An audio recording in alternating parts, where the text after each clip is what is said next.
Հայաստանում 16563 ծնողազործ դպրոցական և ուսանող կա, որոնք Երևանում անվճար երթևեկելու հնարավորություն ունեն։ Ավագանու որոշումը գործում է այս տարվա հունվարի 1-ից, նոյեմբերի 1-ի դրությամբ արդեն 6584 եռամսյակային քարտ է ակտիվացել։ Ուսանողը կարող է Սյունիքի մարզից լինի, իր գրանցումը լինի Սյունիքի մարզում, սակայն իր համալսարանը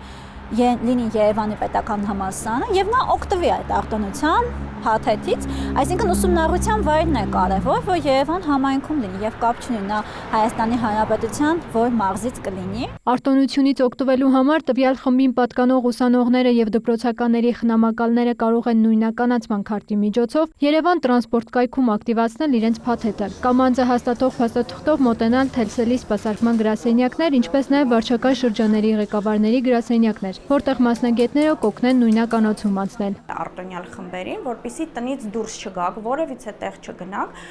հնարավորություն են ձեռնված նաև Թելսելի դրամապանակում առանց նույնականացման, այսինքն եթե ձեր դրամապանակը արդեն իսկ նույնականացված է,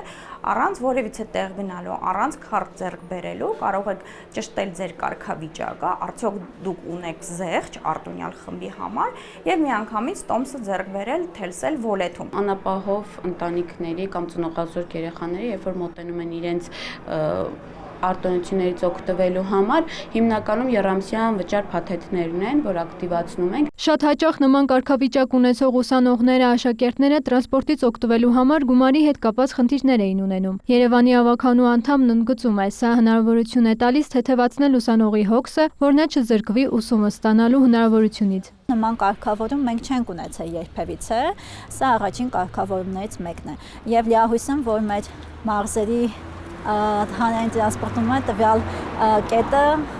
կօգտագործվի եւ շարունակական բնույթ կկրի։ Ժամկետն ավարտվելուց հետո նոր տոմսը ձևակերպելու համար, այո, պետք է նորից նույնականանալ։ Թե դպրոցականները, թե ուսանողները դիմելու դեպքում ստանում են տրանսպորտային նույն քարտից, որից օգտվում են հանրային տրանսպորտից այլ օգտվողները։ Մերի Խաչատրյան, Հովհաննես Քյոսյան, լուրեր։